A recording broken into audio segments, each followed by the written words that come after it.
오늘 성경 말씀은 에베소서 5장 15절에서 18절까지의 말씀입니다. 그런즉 너희가 어떻게 행할지를 자세히 주의하여 지혜 없는 자 같이 하지 말고 오직 지혜 있는 자 같이 하여 세월을 아끼라. 때가 악하니라. 그러므로 어리석은 자가 되지 말고 오직 주의 뜻이 무엇인가 이해하라. 술 취하지 말라. 이는 방탕한 것이니 오직 성령으로 충만함을 받으라. 아멘.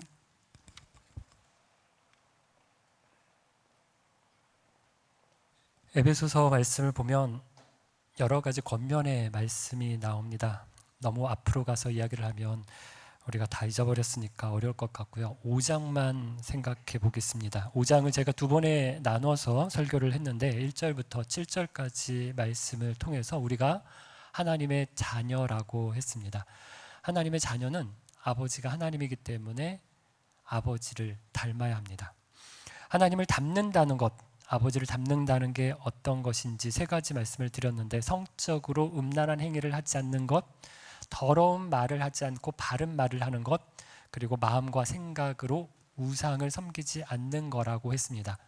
당시 에베소 도시에 사는 사람들은 아데미 여신을 섬겼습니다. 아데미 여신을 섬기는 신전에서 먹고 마시고 춤추고 음란한 행위를 했습니다. 그리고 우상을 섬겼습니다. 그런데 보니까 마음에 우상을 섬기면 마음에 가득한 것이 말로 나오고 행동으로 나오는 겁니다. 그럼 우리 마음에 세상으로 가득하면 세상 닮아갑니다. 우리 마음에 예수님 가득하면 예수님 닮아갑니다 라는 말씀을 드렸습니다. 지난 주일 온 가족 예배를 드리면서 8절부터 14절까지 말씀을 가지고 설교했는데, 우리를 빛이라고 했습니다. 빛 근처로 환한 데로 왔다는 게 아니라 우리 자체가 빛이라고 했습니다. 참 빛이신 예수님을 만난 사람은 빛입니다. 빛이기 때문에 빛의 자녀처럼 살아야 하는데, 빛의 자녀처럼 산다는 게 어떤 것인지 이것도 세 가지로 말씀을 드렸습니다. 첫 번째, 빛의 열매는 모든 착함과 의로움과 진실함에 있다고 말했습니다. 그런데 어떤 게 착하고 어떻게 해야 의롭고 진실한 것인지 어떻게 아느냐? 주를 기쁘시게 하는 것이 무엇인지를 생각해야 된다고 말했습니다. 둘째, 빛의 자녀처럼 행하는 것은 어둠의 일에 참여하지 않는 것입니다. 우리가 선 곳이 무대입니다. 환하게 비춰지는 빛 가운데 선 무대이기 때문에 관객들은 우리를 봅니다. 주목해서. 그래서 우리가 어둠의 일에 참여하지 않아야 된다라고 얘기했고요. 셋째, 어둠의 일에 참여하지 않을 뿐만 아니라 어둠을 드러내는 역할을 해야 된다. 우리로 인해서 하나님께서 만드신 이 세상이 조금 더 환해지도록, 밝아지도록 우리가 드러내는 역할을 해야 한다라는 말씀 드렸습니다. 여러분, 우리가 어떤 사람입니까? 하나님의 자녀고 빛의 자녀입니다. 우리 그리스도인이 그냥 교회만 왔다 갔다 하는 사람이 아니라 하나님의 자녀고 빛의 자녀이기 때문에 그렇지 않은 사람들과 달라야 됩니다. 뭔가 좀 달라야 합니다. 어떻게 다를 수 있을까요? 오늘 본문을 통해서 우리가 어떻게 하나님의 자녀요 빛의 자녀처럼 살 수 있는지 살펴보겠습니다. 먼저 15절 말씀입니다. 그런즉 너희가 어떻게 행할지를 자세히 주의하여 지혜 없는 자 같이 하지 말고 오직 지혜 있는 자 같이 하여 라고 말합니다. 자기 생활을, 자기를 살피고 자기 생활을 살펴서 내가 과연 하나님의 자녀요, 내가 과연 빛의 자녀처럼 살고 있는지를 자세히 살펴보라는 겁니다. 그런데 살펴볼 때 어리석은 사람들처럼 하지 말고 어떻게? 지혜로운 사람처럼 하라고 합니다. 그러면 지혜로운 사람은 어떻게 자신을 살필까요? 가령 어떤 물건을 살 때 어떤 물건을 살피고 사죠. 그냥 아무거나 사지 않습니다. 아내와 옷을 사러 쇼핑몰을 가면 아내의 옷을 살 때와 제 옷을 살 때가 조금 다릅니다. 아내의 옷을 사러 가면 사서 돌아올 확률이 50% 정도 됩니다. 이곳저곳 열심히 돌아다닙니다. 안 되겠다, 나 여기 있을 테니까 한번 이렇게 보고 오라고 해서 하여간 열심히 봅니다. 뭐 살펴보고 입어보고. 그런데 결국 빈손으로 집에 돌아갈 때가 꽤 많습니다. 너무 꼼꼼히 살펴보는 것 같은 느낌이 저는 들어요. 하지만 제 옷을 살 때는 어떨까요? 저는 거의 제 옷을 사준다고 아내가 쇼핑몰을 데려가면 100% 사서 옵니다. 시간도 얼마 걸리지도 않습니다. 대부분 처음 들어간 곳에서 마음을 정했습니다. 난 이거야. 그런데 아내가 그래도 한 번 더 봐야 되지 않아? 그래서 다른 데 가서 좀 보는데 역시 그거야 해가지고 그걸 사가지고 옵니다. 네. 근데 와서 허리가 불편하거나 좀 기장이 짧거나 색상이 좀 너무 튀거나 뭐 그래서 사 오기는 했지만 옷장에 걸려 있지만 사실 잘 안 입는 옷이 있습니다. 한 반 정도. 한 반은 매번 입는 것만 있고 반은 그냥 걸려 있고, 꼼꼼히 살펴보지 않는 게 티가 나는 것이죠. 얼마 전에 스마트폰을 바꿨습니다. 5년 만에 바꾸니까 얼마나 좋았겠습니까? 어떤 걸 구입해야 되지 마음 먹고 3달을 고민했습니다. 교역자들에게 물어보고 인터넷에 들어가서 알아보고 성능이며 가격이며 디자인까지 알아보고 꼼꼼히 살펴보고 물건을 결정했습니다. 마찬가지입니다. 우리 자신을 살펴볼 때도 그냥 나 어떻게 살지? 아무 생각 없이 살펴보지 말고 어떤 체크 목록, 기준 가지고 나를 보라는 겁니다. 내가 과연 아버지의 하나님의 자녀인지 빛의 자녀로 잘 살고 있는지 살펴보라는 거죠. 오늘 본문은 3가지 목록을 들어서 우리를 살펴보라고 말합니다. 지혜로운 삶을 살기 위해서 살펴보아야 될 목록 중 첫 번째는 세월을 아끼는가? 나는 세월을 아끼는가? 하는 점입니다. 16절입니다. 세월을 아끼라 때가 악하니라. 군인하고 수험생의 공통점이 있습니다. 뭔지 아십니까? 둘 다 D-Day를 정확하게 안다라는 것입니다. 군인은 제대하는 날을 열심히 세고 있습니다. 수험생은 수능 시험 날을 열심히 셉니다. 입대하고 첫 휴가를 나온 친구에게 야, 너 얼마 남았냐? 조금 놀리듯이 물어봤어요. 그런데 저 몇 년 몇 월에 며칠에 제대해요. 이렇게 얘기하는 친구도 있지만 또 어떤 친구는 저 451일 남았어요. 이렇게 얘기하는 친구도 있었습니다. 이제 입대해서 까마득하게 남은 군인도 자기 제대할 날을 몇백일부터 계속 세고 있는 중인 겁니다. 수험생도 수능 얼마 남았니? 물어보면 수능을 열심히 준비하는 학생만 아니라 저 친구는 저 공부를 잘 하는 건가? 수능 공부하고 있나? 이런 생각이 드는 친구들도 며칠 남았다라는 것은 정확하게 알고 있습니다. 그래서 수능 100일이다, 50일이다 이래서 이런 달은 공부 안 하고 친구들끼리 모여서 술 먹는 친구들이 많습니다. 올해는 수능이 11월 14일이라고 합니다. 81일 남았고요. 배재고등학교도 보니까 원서 쓴다고 원서 받아가는 곳 이렇게 적혀 있더라고요. 여러분, 군인과 수험생이 D-Day를 잘 기억하고 있는 사람이기는 하지만 시간을 보내는 방법은 천지 차이인 거 아십니까? 군인들은 시간이 빨리 가야 합니다. 어떻게 하면 빨리빨리 이 시간을 보낼까? 이게 고민입니다. 그런데 수험생은 어떨까요? 수험생은 하루하루가 굉장히 중요합니다. 마음이 조급해지죠. 100일 남았으면 100일 계획을 세우고 50일 남았으면 50일 계획을 세웁니다. 지키지도 못할 계획을 세우고 열심히 해보려고 노력했던 제 옛날 생각이 납니다. 시험 날짜를 불안하고 초조하게 맞는 것이죠. 본문에서 세월을 아끼라고 하는 말씀은 둘 중에 어디를 얘기할까요? 제대 날짜를 기다리는 군인처럼 시간을 때우듯이 흘려보내지 말고 수험생처럼 시간을 알차게 쓰라는 말입니다. 지혜 있는 사람은 시간이 매우 값진 물건이라고 생각합니다. 우리가 모두 다 똑같은 양의 시간을 가지고 있습니다. 누구에게나 한 시간은 60분이 1시간은 60분이고요. 하루는 24시간입니다. 시간의 길이를 늘려서 쓸 수 있는 사람 없고요. 시간을 저장했다가 내가 꼭 필요할 때 써야지 이렇게 쓸 수 있는 사람도 없습니다. 그러나 지혜 있는 사람은 어떻게 할까요? 누구에게나 아주 공평한 시간을 최대한 유익하게 활용하는 사람이 지혜로운 사람입니다.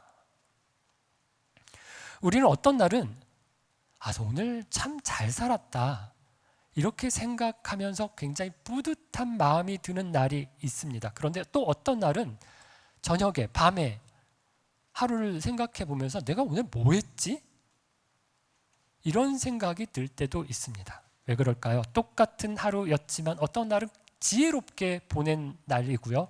어떤 날은 아무 생각 없이 허투루 산 날이기 때문입니다.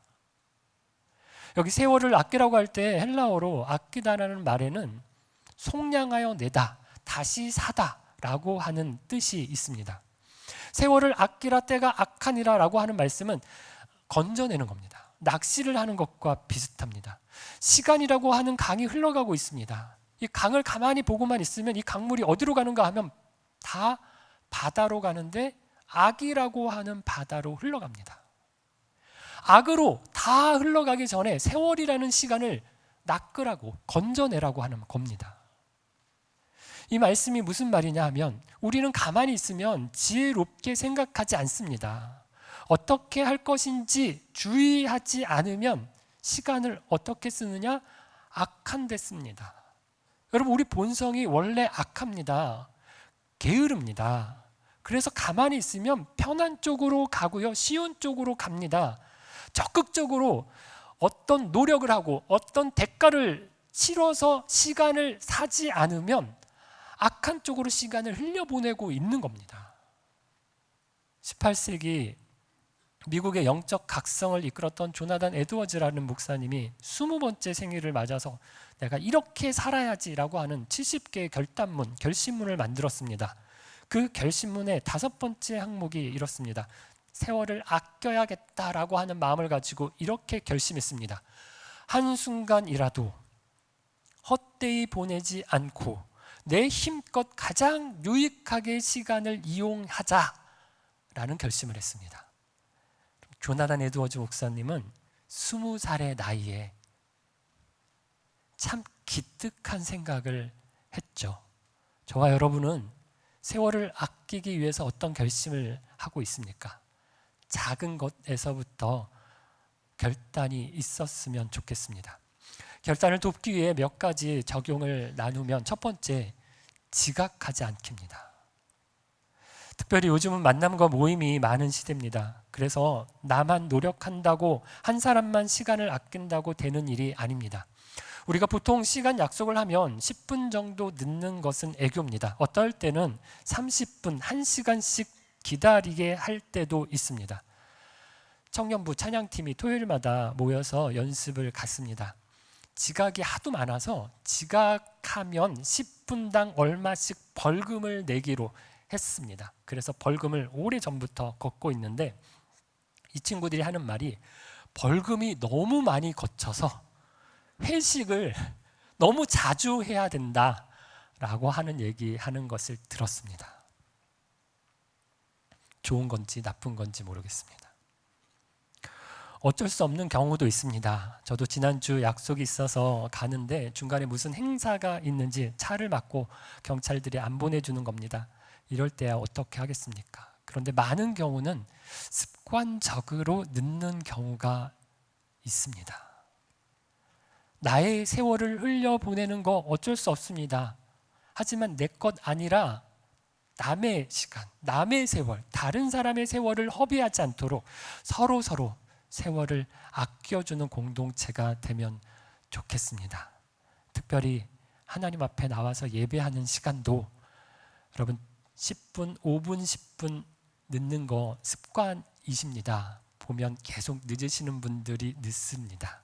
조금만 일찍 오셔서 자리에 함께 할 수 있도록 노력해 주시면 좋겠습니다. 두 번째, 세월을 아끼라는 말씀을 또 이렇게 적용할 수도 있는데 여러분 어차피 할 일이고 해야 할 일이라면 즐겁게 하면 좋겠습니다. 불평하고 원망하는 것으로 시간을 보내지 말라는 말씀입니다. 모스크바에서 지낼 때 두 부류의 사람들이 있었습니다. 모스크바 생활을 즐기는 사람이 있었습니다. 좀 소수였습니다.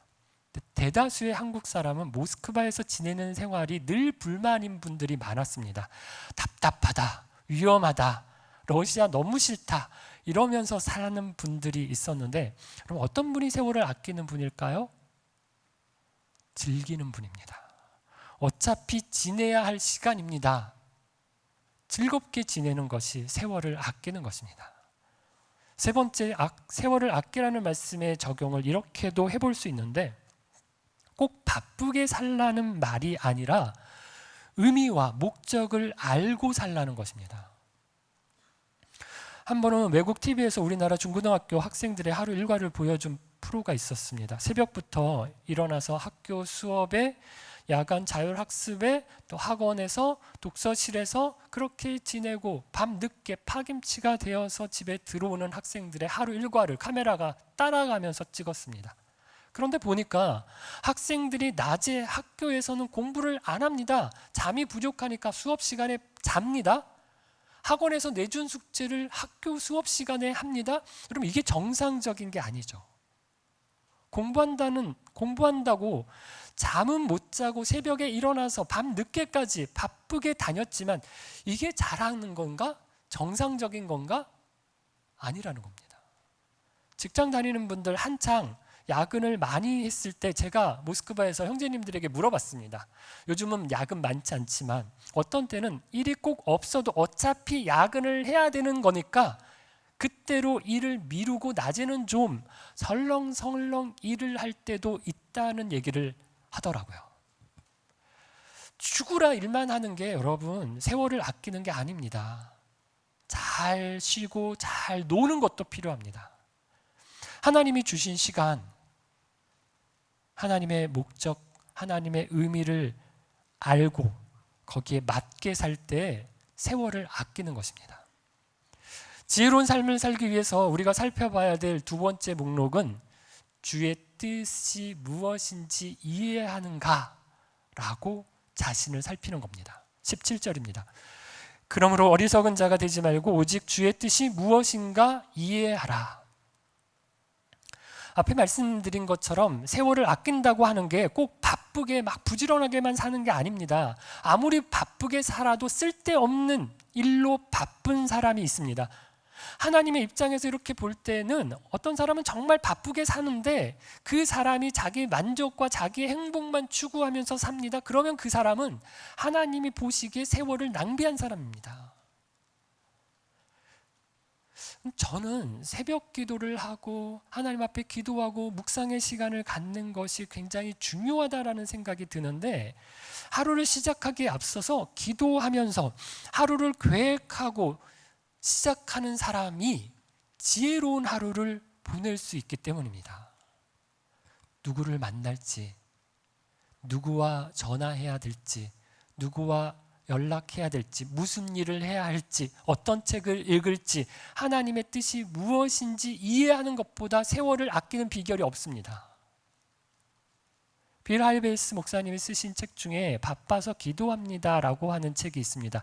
제목이 하도 인상적이라 제가 오래전에 구입을 했는데 아직 읽지는 않았습니다.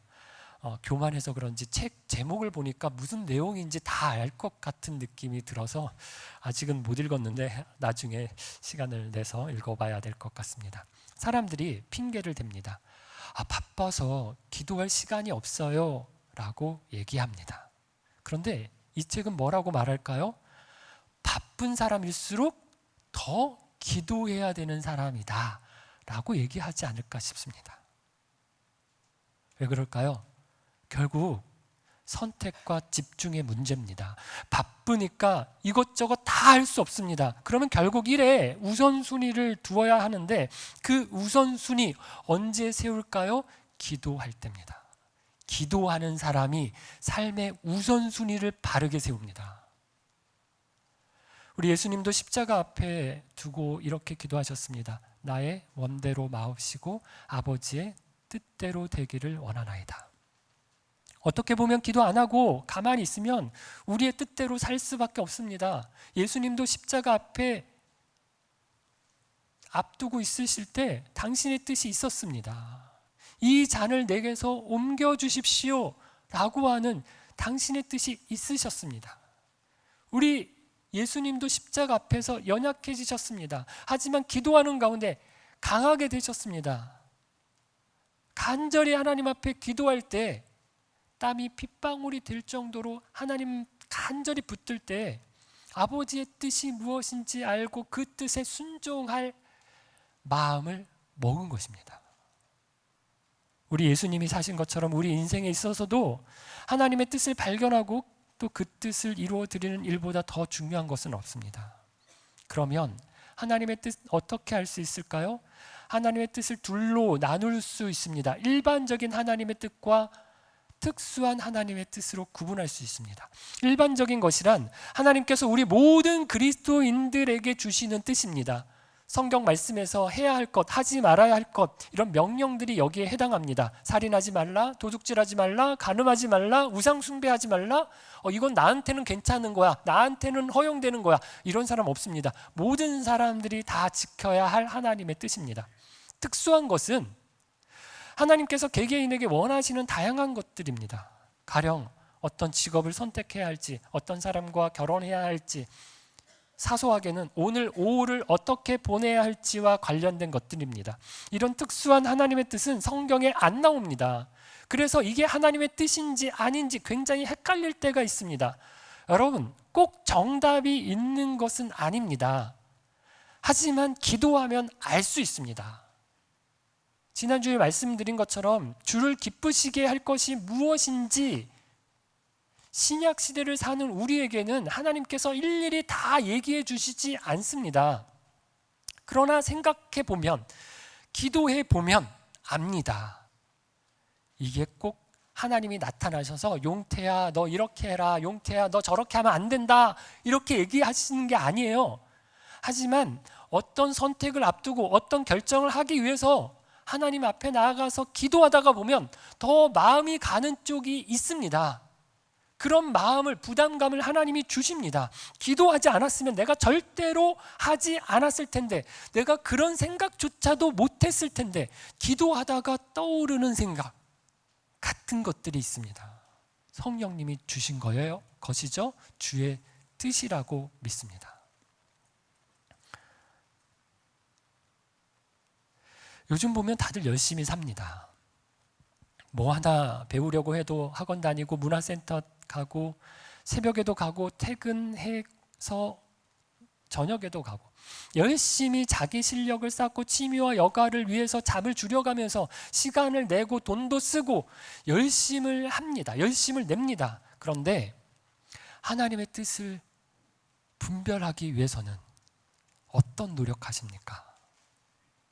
말씀 보고 기도하는데 하나님의 말씀을 더 잘 이해하기 위해서 공부하고 양육받는 일에 얼마나 시간을 내십니까? 최근 감사한 것은 여러분들 가운데 양육에 참여하는 분이 늘고 계시다는 겁니다. 어제도 풍삼초 7과 모임을 했는데 13분이나 참석하셨습니다. 보통 6분, 7분 정도 오시는데 배나 늘어난 것입니다. 새가족도 공부하시지만 기존 성도님들 중에도 풍삼초로 공부하시는 분들이 많습니다.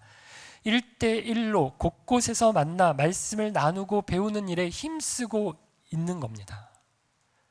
주님의 뜻이 무엇인지 이해함으로 지혜롭게 사는 저와 여러분 되기를 바랍니다. 세 번째, 지혜로운 삶을 살기 위해 우리가 살펴보아야 할 목록은 성령 충만한가 라고 하는 겁니다. 18절입니다. 술 취하지 말라, 이는 방탕한 것이니 오직 성령으로 충만함을 받으라.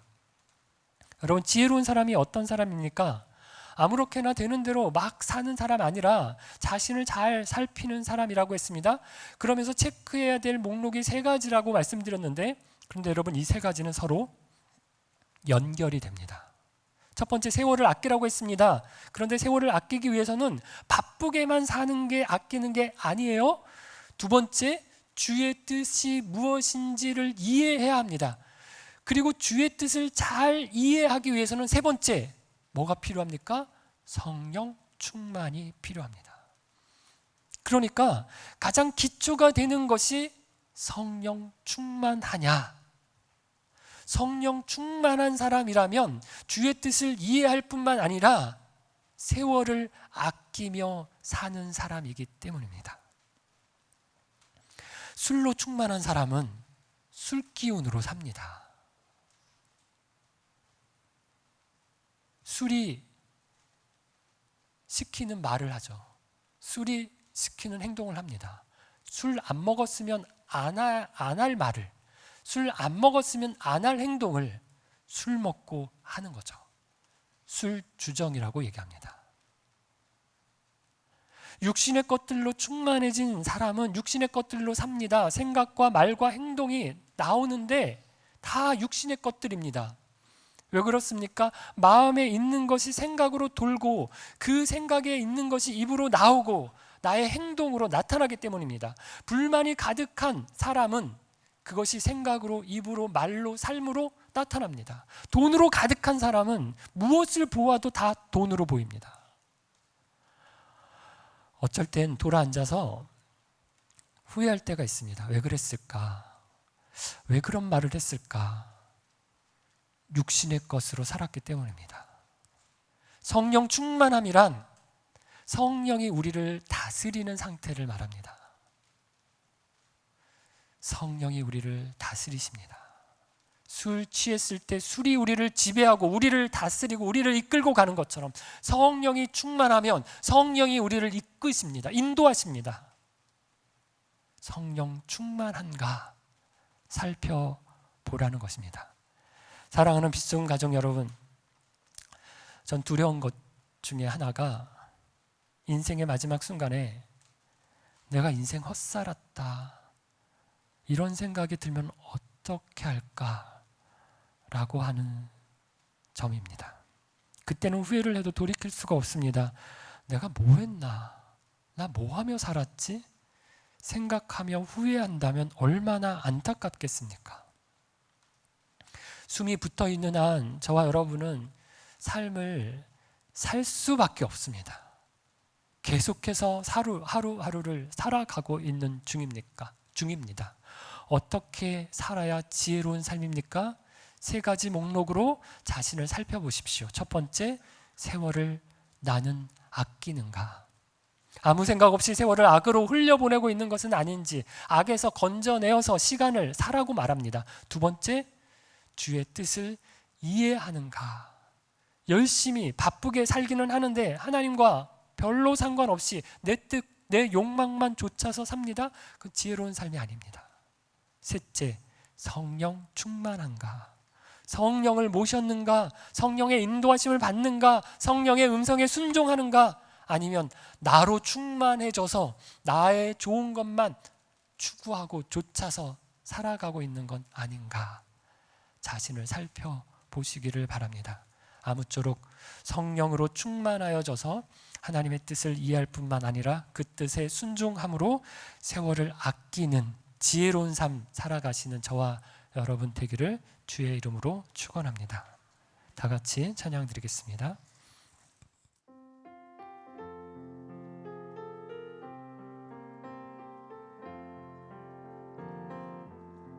주께서 내 길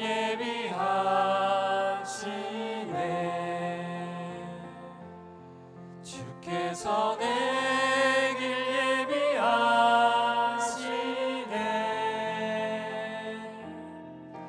이제 하루하루를 주를 위해 살리라. 주께서 내 길 예비하시네.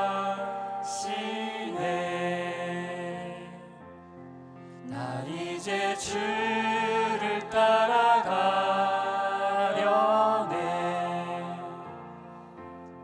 난 이제 주를 따라가려네.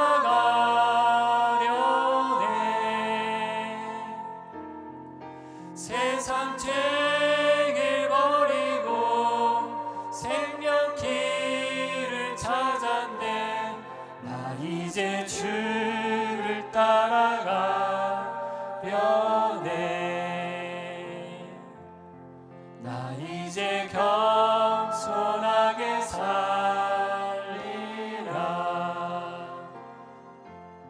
나 이제 겸손하게 살리라.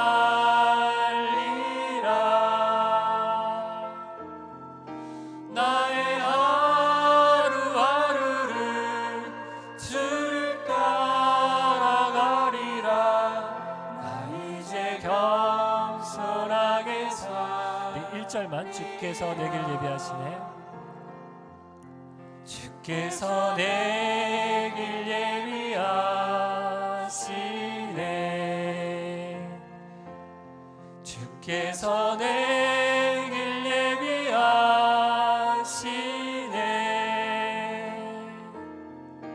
이제 하루하루를 주를 위해 살리라. 주께서 내 길